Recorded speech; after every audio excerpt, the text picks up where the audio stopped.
Hey guys, it's Lee, and today I'm going to teach you how to Dutch braid. So first, you'll want to prepare the hair. To do that, you can either wet it down or apply hairspray or mousse, whatever you'd prefer.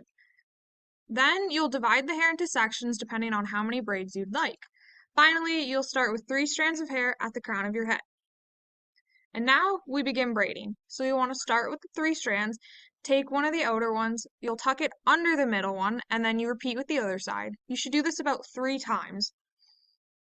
Once you do that, you'll incorporate the hair. So to do that, when you move a strand under the middle strand to the other side, you'll grab some hair from that side and then you'll add it to the braid. A tip is to try and make that hair the same amount as the hair you already have. That way you'll make it look neat and have nice sections. Then you just repeat this until you get the desired length of braid. And then you tie it off with a ponytail. And to finish it off, you can add hairspray to slick any flyaways down. You can add anything you want, really. Flower clips, headbands, sparkles. You can also pull loops out at the top of your head to make strands around, and you can grab the braid and pull it out, and it'll make it look floofy.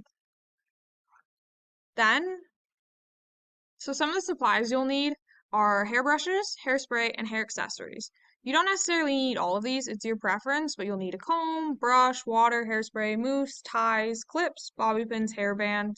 It's entirely up to you what you truly use though.